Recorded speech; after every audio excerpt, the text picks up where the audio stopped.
الکریم اما بعد فاعوذ باللہ من الشیطان الرجیم بسم اللہ الرحمن الرحیم۔ صاحب صدر، معزز اساتذہ اکرام، میرے ہم مکتب ساتھیوں، السلام علیکم۔ ایک گدائے بے نوا شہنشاہ کونین و حرمین کے دربار صدق و صفا میں اخلاص و عقیدت کی نظر لے کر حاضر ہوا ہے۔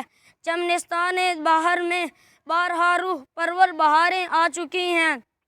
چرخ نادرہ کار نے بزم عالم اس سج دج سے سجائی کہ آنکھیں خیرہ ہو کر رہ گئیں، لیکن سیارگان فلک تو ازل سے حضور صلی اللہ علیہ وآلہ وسلم کی تاریخ ولادت کے آرزو مند تھے۔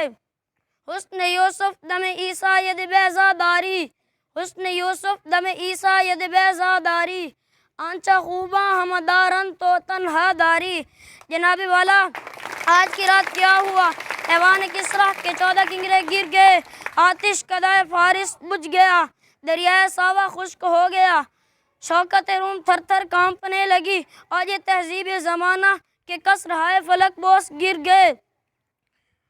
صنم خانوں میں خاک اڑنے لگی، بت کدے خاک میں مل گئے، شیراز مجوسیت بکھر گیا۔ آج کے روز پھر یوں ہوا، توحید کا غلغلہ اٹھا، چمنستان سعادت میں بہار آئی۔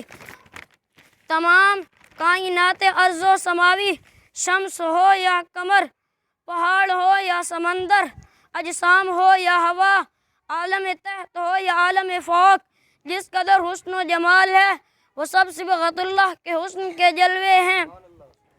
بلکہ حقیقت تو یہ ہے، محمد نہ ہوتے خدائی نہ ہوتی، محمد نہ ہوتے خدائی نہ ہوتی، خدا نے یہ دنیا بنائی نہ ہوتی۔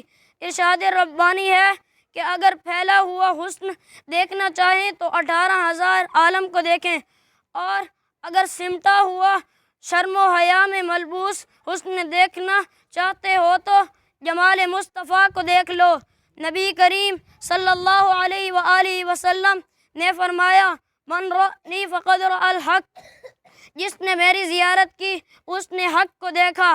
رخ مصطفیٰ ہے وہ آئینہ کہ اب ایسا دوسرا آئینہ، رخ مصطفیٰ ہے وہ آئینہ کہ اب ایسا دوسرا آئینہ، نہ کسی کی چشم خیال میں نہ دکان آئینہ ساز میں۔